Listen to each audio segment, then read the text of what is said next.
എപ്പിസോഡിന്റെ തുടക്കത്തിൽ ജിൻവു ആ ice ബിയേഴ്സിന്റെ shadows extract ചെയ്യും. എന്നിട്ട് നമ്മളെ ഡഞ്ചന്റെ പുറത്ത് നടക്കുന്ന കാണിച്ചു തരും. പുറത്ത് നിൽക്കുന്ന ഏജൻസ് പറയും ടോട്ടലി 3 മണിക്കൂറായി റെഡ് ഗേറ്റ് ആയതിനു ശേഷം. ഇപ്പോൾ ഗേറ്റിനകത്ത് ഓൾമോസ്റ്റ് 3 ദിവസം കഴിഞ്ഞു കാണും. അപ്പോൾ ഡോങ്സ് പറയും അപ്പോൾ സുങ് ജിൻവു എന്തായാലും മരിച്ചു കാണും. എന്നിട്ട് ഡോങ്സ് അവൻ്റെ കാറിലേക്ക് നടക്കാൻ തുടങ്ങും. അപ്പോഴായിരിക്കും അവൻ ബാക്കിയുള്ളവരോട് ചോദിക്കുന്നത്, ജിൻവു ഒരു വൈറ്റ് ടൈഗർ ഗിൽഡിന്റെ മെമ്പർ അല്ല, പിന്നെ എന്തിനാണ് നിങ്ങൾ അവനെ ആ അസോൾട്ട് ടീമിന്റെ കൂടെ വിട്ടത്? അപ്പോൾ അവിടെ നിന്നൊരു ഏജന്റ് പറയും, ജിൻവു എൻ്റെ ഒരു കൂട്ടുകാരനാണ്, അവൻ എൻ്റെ അടുത്തൊരു സീറാൻ ഗേറ്റിൽ കയറണമെന്ന് പറഞ്ഞു, അതുകൊണ്ടാണ് അവൻ ഈ ഗേറ്റ് ഞാൻ കയറ്റിയത്. അത് കേട്ട് ഡോങ്സ് പറയും ഓക്കെ. എന്നിട്ട് അവൻ തിരിഞ്ഞ് നടക്കാൻ തുടങ്ങും. അപ്പോൾ ആ ഏജന്റ് പറയും രക്ഷപ്പെട്ടു. അപ്പോഴത്തേക്കും ഡോങ്സു പെട്ടെന്ന് വന്ന ആ ഏജന്റിന്റെ കഴുത്തിലേക്ക് പിടിച്ച് പൊക്കിയെടുക്കും. എന്നിട്ട് അവനോട് ചോദിക്കും, നീ എന്ത് വിചാരിച്ച് ഞാൻ ഇങ്ങനെ അങ്ങ് പോവുമെന്ന് ഇത് കേട്ടിട്ട്. അപ്പോഴത്തേക്കായിരിക്കും അവിടെ നിന്ന് വൈറ്റ് ടൈഗർ ഗിൽഡിന്റെ ക്യാപ്റ്റൻ ഡോങ്സുവിന്റെ കൈ പിടിക്കുന്നത്. എന്നിട്ട് പറയും ആ ഏജന്റിനെ താഴെ ഇറക്കാൻ. ഡോങ്സു അപ്പോഴത്തേക്കും ആ ഏജന്റിനെ താഴെ ഇറക്കും.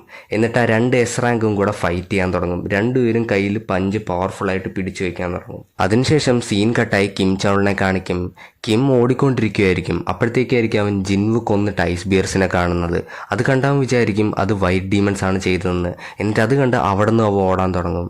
അതിനുശേഷം നമ്മളെ ഗേറ്റിന്റെ പുറത്ത് കിടക്കുന്ന എസ് റാങ്ക് ഹണ്ടേഴ്സിന്റെ ഫൈറ്റ് കാണിക്കും. രണ്ടുപേരുടെ മുകളിലും പഞ്ച് ചെയ്യാൻ പോകും. അതിന്റെ നടുക്കായിരിക്കും പെട്ടെന്നൊരു ഏജന്റ്, എ റാങ്ക് ഏജന്റ് വന്ന് രണ്ടുപേരുടെയും പഞ്ച് ബ്ലോക്ക് ചെയ്യുന്നത്. ആ A rank agent punch block ചെയ്തതും ഡോങ്സ് പറയും ഇംപ്രസീവ് ആണെന്ന്. അപ്പോഴത്തേക്കും ആ ഏജന്റ് പറയും, ഇപ്പം നിങ്ങൾ രണ്ടുപേരും നിങ്ങളുടെ പവർ ഇടിക്കുന്നതിന് മുമ്പ് കുറച്ചില്ലായിരുന്നെങ്കിൽ ഞാനിപ്പോൾ തീർന്നേനെ. എന്നിട്ട് ആ ഏജന്റ് പറയും, ഞാൻ സ്വന്തമായിട്ട് പോയി സുങ് ജിൻവുവിൻ്റെ പവേഴ്സ് ഓൾറെഡി ചെക്ക് ചെയ്തായിരുന്നു, അവൻ ഇപ്പോഴും ഒരു റാങ്ക് ഹണ്ടർ തന്നെയാണ്, അവനല്ല നിന്റെ ചേട്ടനെ കൊന്ന, ആ ഡഞ്ചനിലെ ബോസ് മോൺസ്റ്ററാണ് നിന്റെ ചേട്ടനെ കൊന്ന. അത് കേട്ട് ഡോങ്സ് പറയും, നീ പറയുന്ന ഞാൻ എങ്ങനെ വിശ്വസിക്കാനാണ്? എന്നിട്ട് അവൻ പറയും, എനിക്ക് തോന്നുന്നു മിസ്റ്റർ യു ആണ് എൻ്റെ അനിയനെ കൊന്നതെന്ന്. അപ്പോൾ ആ ഏജന്റ് ചോദിക്കും, നിങ്ങൾക്ക് അങ്ങനെയാണ് തോന്നുന്നെങ്കിൽ പിന്നെ എന്തിനാണ് നിങ്ങൾ ജിൻവുവിനെ കൊല്ലാൻ വേണ്ടി നടക്കുന്നത്? അപ്പോഴത്തേക്കും ഡോങ്സ് പറയും, ജസ്റ്റ് ഒരാളെ കൊല്ലണമെന്ന് തോന്നി, അതുകൊണ്ട് ഒരു എക്സ്ക്യൂസ്. എന്നിട്ട് അവൻ ജിൻവു ഒരു ഭാഗ്യവാനാണെന്ന് പറഞ്ഞിട്ട് അവിടെ നിന്ന് നടന്നു പോകും. അതിനുശേഷം സീൻ കട്ടായി നമ്മളെ കിം ചൗളിനെ കാണിക്കും. അവൻ ജിൻവുവിൻ്റെ ടീമിലുള്ള ഒരു ജാക്കറ്റൊക്കെ ഇട്ടുകൊണ്ട് ഫുഡ് തിന്നുന്നത് കണ്ട് പറയും, ഈ വീക്കായിട്ടുള്ളവർ ഇവിടെ എന്തുവാ ചെയ്യുന്നത്, ഇവരെന്തുകൊണ്ടാണ് ഇതുവരെ മരിക്കാത്തത്? എന്നിട്ട് അവൻ ദേഷ്യത്തോട് ഇവരുടെ അടുത്തേക്ക് നടക്കാൻ തുടങ്ങും. എന്നിട്ട് ഇവരോട് പറയും, വെപ്പൺസും ഫുഡും ഒന്നും ഇല്ലാത്തതുകൊണ്ട് ബാക്കിയുള്ള എല്ലാ ഹണ്ടേഴ്സും മരിച്ചു, നിങ്ങൾക്കിതൊക്കെ എവിടെ നിന്ന് കിട്ടി? നിങ്ങൾ കാരണം മാത്രം അവരെല്ലാവരും മരിച്ചത്. എന്നിട്ട് അവൻ മനസ്സിൽ പറയും, ആ റാങ്ക് ആണല്ലേ ഇതൊക്കെ ചെയ്തത്. അതിനുശേഷം അവരെ അറ്റാക്ക് ചെയ്യാൻ പോകും. അപ്പോഴായിരിക്കും അവിടെ സുങ് ജിൻവു വരുന്നത്. ജിൻവു വന്നിട്ട് കിം ചൗളിൻ്റെ തലയിൽ പിടിച്ച് അവനെ തൂക്കിയെടുത്തെറിയും. എന്നിട്ട് കിം ചൗളിൻ്റെ അടുത്ത് പറയും, എടാ നീ ഒറ്റൊരുത്തൻ കാരണമാണ് നിന്റെ ടീം മൊത്തം മരിച്ചത്, ഇപ്പം നീ നമ്മളെ പ്രശ്നത്തിലേക്ക് ഇട്ടു. എന്നിട്ട് ജിൻവു പറയും, ഒളിച്ച് നിൽക്കാൻ നോക്കണ്ട, പുറത്തേക്ക് വന്നോ. അങ്ങനെ അവിടെ ഒളിച്ചു നിന്ന ഐസെൽഫ്സ് പുറത്തേക്ക് വരും. അവരുടെ കൂടെ അവരുടെ ലീഡറും ഉണ്ടായിരുന്നു. എന്നിട്ട് ആ ഐസെൽഫ്സ് സംസാരിക്കാൻ തുടങ്ങും. ആ ലീഡർ പറയും, ഈ വേസ്റ്റുകളുടെ ഇടയിലും ഒരു ഉപയോഗമുള്ളൊരുത്തനുണ്ട്. അത് കേട്ട് ജിൻവു പറയും, നിങ്ങൾക്ക് തോന്നുന്നുണ്ടോ നമ്മളെല്ലാവരും വേസ്റ്റ് ആണെന്ന്? അത് കേട്ട് ആ ലീഡർ അന്തം വിട്ട് ചോദിക്കും, നിനക്ക് നമ്മൾ പറയുന്ന മനസ്സിലാകുന്നുണ്ടോ? അപ്പോഴത്തേക്കും ജിൻവു ചോദിക്കും, എനിക്ക് എന്തുകൊണ്ട് നിങ്ങൾ പറയുന്ന മനസ്സിലായിക്കൂടാ? അപ്പോൾ പുറകെ നിൽക്കുന്ന ഹണ്ടർ ചോദിക്കും, നിനക്ക് ഇവരുടെ ഭാഷ മനസ്സിലാവുന്നുണ്ടോ ജിൻവു? അപ്പോഴത്തേക്കും ജിൻവു ഇങ്ങനെ മനസ്സിൽ വിചാരിക്കും, അപ്പോൾ സിസ്റ്റം കാരണം എനിക്ക് മോൺസ്റ്റേഴ്സിൻ്റെ ഭാഷ മനസ്സിലാകുമല്ലേ? അപ്പോൾ ആ ലീഡർ പറയും, എന്തായാലും നന്നായി. എന്നിട്ട് അയാൾ പറയും, എൻ്റെ കൂടെ നിൽക്കുന്ന ഈ ഐസെൽഫിനെ നിൻ്റെ കൂടെ ഫൈറ്റ് ചെയ്യണമെന്ന് പറഞ്ഞായിരുന്നു. അപ്പോഴത്തേക്കും ജിൻവു സ്പീഡിൽ പോയ ആ ഐസെൽഫിൻ്റെ തല വെട്ടിക്കളയും. എന്നിട്ട് ആ ലീഡറിനോട് ചോദിക്കും, പിന്നെന്തൊക്കെയാവൻ പറഞ്ഞു? എന്നിട്ട് ജിൻവു ആ ലീഡറിനെ അറ്റാക്ക് ചെയ്യാൻ നോക്കും. പക്ഷെ ആ ലീഡർ ആ അറ്റാക്ക് ബ്ലോക്ക് ചെയ്യും. എന്നിട്ട് ആ ലീഡർ പറയും, ഇതിപ്പോൾ വളരെ ഇൻട്രസ്റ്റിംഗ് ആയല്ലോ, നീ എന്തായാലും ഒരു മനുഷ്യനല്ല, പിന്നെ എന്തിനാണ് നീ മനുഷ്യരുടെ കൂടെ നടക്കുന്നത്? അപ്പോൾ ജിൻവു പറയും, നീ എന്തുവായി പറയുന്നത്? അപ്പം ലീഡർ അത് കേട്ടിട്ട് പറയും, നിനക്ക് പോലും അറിയത്തില്ല നീ ആരാണെന്ന്.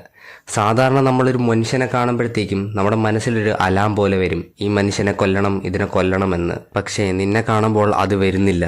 അപ്പോൾ ജിൻവു മനസ്സിലാലോചിക്കും, മനുഷ്യനെ കാണുമ്പോൾ കൊല്ലണമെന്ന് പറയുന്ന അലാമോ? ചിലപ്പോൾ അത് എൻ്റെ മുകളിൽ വർക്കാവാത്തതിൻ്റെ റീസൺ എൻ്റെ സിസ്റ്റം കാരണം വല്ലതാണോ? അപ്പം തന്നെ ജിൻവു അവരോട് ചോദിക്കും, നിങ്ങൾ ആരാണെന്ന്. ആ ലീഡർ അതിൻ്റെ ഉത്തരം കൊടുക്കാൻ പോയതും അവിടെ ഒരു ഗ്ലിച്ച് വരും. എന്നിട്ട് ആ ലീഡർ പറയുന്ന സംഭവം ബ്ലാങ്ക് ഔട്ടായിട്ട് വേറെന്തൊക്കെയോ വരും. എന്നിട്ട് ആ ലീഡർ പറയും, ഞങ്ങൾ വേണേ നിൻ്റെ ജീവൻ വെറുതെ വേണേ വിട്ടേക്കാം, പക്ഷെ നിൻ്റെ പുറകെയുള്ള മനുഷ്യരെ നമ്മൾ കൊല്ലും. അത് കേട്ട് ജിൻവു പറയും, നോ താങ്ക്സ്, ഞാൻ അവരെയും കൊണ്ട് ഇവിടെ നിന്ന് പുറത്തു പോകുന്നുള്ളൂ. അപ്പോൾ ആ ലീഡർ ചോദിക്കും, നിനക്ക് നമ്മളെ നിൻ്റെ ശത്രുക്കളാക്കണമെന്ന് ഇത്ര ആഗ്രഹമോ? നിൻ്റെ ഓർമ്മയ്ക്ക് ഞാൻ പറയണം, നമ്മുടെ എണ്ണം നിങ്ങളെയും കാട്ടി ഒരുപാട് കൂടുതലാണ്. അപ്പോൾ ജിൻവു ചോദിക്കും, നിനക്കുറപ്പാണോ? എന്നിട്ട് അവൻ്റെ ഷാഡോ ആർമീസിനെ മൊത്തം പുറത്തെടുക്കും. ജിൻവുവിൻ്റെ ടീമിലുള്ളവർ ഇത് കണ്ട് അന്തം വിട്ട് നിൽക്കും. എന്നിട്ട് ആ ഷാഡോ ആർമിയും ഐസെൽസും ഫൈറ്റ് ചെയ്യാൻ തുടങ്ങും. അതിൻ്റെ ഇടയിൽ കുറേ ഐസെൽഫ് ജിൻവുവിൻ്റെ ടീമിലുള്ളവരുടെ മുകളിൽ അറ്റാക്ക് ചെയ്യാൻ നോക്കും. അവരെ ജിൻവു സ്പീഡിൽ പോയി കട്ട് ചെയ്ത് തീർക്കും. എന്നിട്ട് ജിൻവു മനസ്സിൽ പറയും, എൻ്റെ സോൾജേഴ്സ് ഇമ്മോർട്ടൽ അല്ല, എൻ്റെ മാന തീരുമ്പോൾ ഇവരും തീരും. ആൻഡ് ആ ലീഡർ ഉറപ്പായിട്ട് എന്നെയും കാട്ടിലും ഒരുപാട് മടങ്ങ് സ്ട്രോങ് ആണ്. ഞാനും ഇഗ്രിസും ഒരുമിച്ച് അവനെ അറ്റാക്ക് ചെയ്താലും നമുക്ക് പാടായിരിക്കും. അതവൻ പറഞ്ഞ് തീരുന്നതിന് മുമ്പേ ജിൻവുവിൻ്റെ മുകളിൽ ആ ലീഡർ അറ്റാക്ക് ചെയ്യും. ജിൻവു എങ്ങനെയൊക്കെ ആ ലീഡറിൻ്റെ കൂടെ ഫൈറ്റ് ചെയ്ത് നിൽക്കും. ജിൻവുവിന് ഒറ്റയ്ക്ക് പ്രത്യേകിച്ച് ലീഡറിൻ്റെ മുകളിൽ മുറിവൊന്നും ഏൽപ്പിക്കാൻ പറ്റിയില്ലെങ്കിലും ഷാഡോസിനെ ഉപയോഗിച്ച് ജിൻവു ആണെങ്കിൽ ആ ലീഡറിൻ്റെ കൂടെ നന്നായിട്ട് ഫൈറ്റ് ചെയ്യുന്നുണ്ടായിരുന്നു. ആ സമയത്തായിരിക്കും ബോധം കെട്ട് കിടക്കുന്ന കിം ചൗൾ എണീക്കുന്നത്. അവ എണീറ്റതും അവിടെ കിടന്നൊരു വാളെടുത്ത് ജിൻവുവിനെ കൊല്ലാൻ വേണ്ടി പോകും. ജിൻവു അപ്പോഴത്തേക്കും ഇഗ്രിസിനെ പുറത്തെടുത്ത് കിം ചൗളിനെ കൊല്ലും. എന്നിട്ട് അവൻ്റെ ഷാഡോ എക്സ്ട്രാക്ട് ചെയ്തെടുക്കും. എന്നിട്ട് അവൻ കിം ചൗളിന് അയൺ എന്ന് പേര് കൊടുക്കും. അതിനുശേഷം അയണും ആ ലീഡറും ഫൈറ്റ് ചെയ്യാൻ തുടങ്ങും. കുറച്ചു നേരം അയണിൻ്റെ കൂടെ ഫൈറ്റ് ചെയ്തതിന് ശേഷം ലീഡർ പറയും, അയണിൻ്റെ കൂടെ മാത്രം ഫൈറ്റ് ചെയ്യാൻ ഒരു സുഖമില്ല, നീയും ഇഗ്രിസും കൂടെ ഫൈറ്റിലേക്ക് ഇറങ്ങും, നിങ്ങൾ 3 പേരും കൂടെ ഒരുമിച്ച് എൻ്റെ കൂടെ ഫൈറ്റ് ചെയ്യും. അങ്ങനെ 3 പേരും കൂടെ ഫൈറ്റ് ചെയ്ത് ജിൻവു അങ്ങനെ ലീഡറിന്റെ മുകളിൽ മുറിവേൽപ്പിക്കും. അപ്പോൾ ആ ലീഡർ പറയും, നീ എൻ്റെ വൈറ്റൽ സ്പോട്ട് നിനക്ക് തോന്നിയോണ്ടല്ലേ മിസ് ചെയ്തത്, നീ ഇപ്പോഴും എന്നെ സീരിയസ് ആയിട്ട് എടുക്കുന്നില്ലേ? അപ്പോൾ ജിൻവു പറയും, നീ വളരെ സ്ട്രോങ് ആയിരിക്കും, പക്ഷെ നിന്റെ ആൾക്കാർ വളരെ വീക്കാണ്. എന്നിട്ട് നമുക്ക് ലീഡറിന്റെ ആൾക്കാരെ എല്ലാം മരിച്ചു കിടക്കുന്ന കാണിച്ചു തരും. ഇത് കണ്ട ലീഡർ പറയും, നിന്നെ കൊന്നാൽ എല്ലാം തീരുമല്ലോ, എൻ്റെ സോൾജേഴ്സ് പോയതിന് എനിക്ക് കുഴപ്പമില്ല. എന്നിട്ട് അവൻ ദേഷ്യത്തോടെ ജിൻവുവിനെ കൊല്ലാൻ വേണ്ടി അവൻ്റെ അടുത്തേക്ക് വരും. അപ്പോഴത്തേക്കും ജിൻവു അവൻ്റെ ബാക്കിയുള്ള എല്ലാ ഷാഡോകളുടെ സഹായം ഉപയോഗിച്ച് ആ ലീഡറിനെ കൊല്ലും. ആ ലീഡറിനെ കൊന്നതും പുറത്തിറങ്ങുന്ന പോർട്ടൽ വരും. എന്നിട്ട് ജിൻവു ബാക്കി ഹണ്ടേഴ്സിനെ കൊണ്ട് പുറത്തേക്ക് പോകും. വൈറ്റ് ടൈഗർ ഗിൽഡിന്റെ ലീഡർ ഇപ്പോഴും അവിടെ വെയിറ്റ് ചെയ്തുകൊണ്ടിരിക്കുകയായിരിക്കും. അപ്പോഴത്തേക്കായിരിക്കും അവർ ശ്രദ്ധിക്കുന്ന ആ റെഡ് ഗേറ്റ് ബ്ലൂ ഗേറ്റ് ആയിട്ട് മാറിയത്. ആ വൈറ്റ് ടൈഗർ ഗിൽഡിലെ ലീഡർ കിം ചൗളിന് വേണ്ടി വെയിറ്റ് ചെയ്യായിരിക്കും. പക്ഷെ ജിൻവുവും ബാക്കി 3 ഹണ്ടേഴ്സും ഇറങ്ങിയപ്പോഴത്തേക്കും ഗേറ്റ് ക്ലോസ് ആവും. അപ്പോഴത്തേക്ക് ആ ലീഡറിന് മനസ്സിലാവും കിം ചൗൾ മരിച്ചു എന്ന്.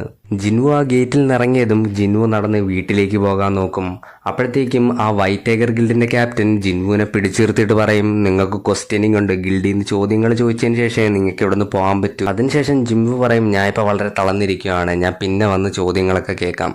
അപ്പോഴത്തേക്കും ഈ ലീഡർ ദേഷ്യപ്പെട്ട് അവൻ്റെ പവറിൻ്റെ ഓറ പുറത്തേക്ക് എടുക്കും. അത് കണ്ട് ജിൻവുവും തിരിച്ചു കാണിക്കും.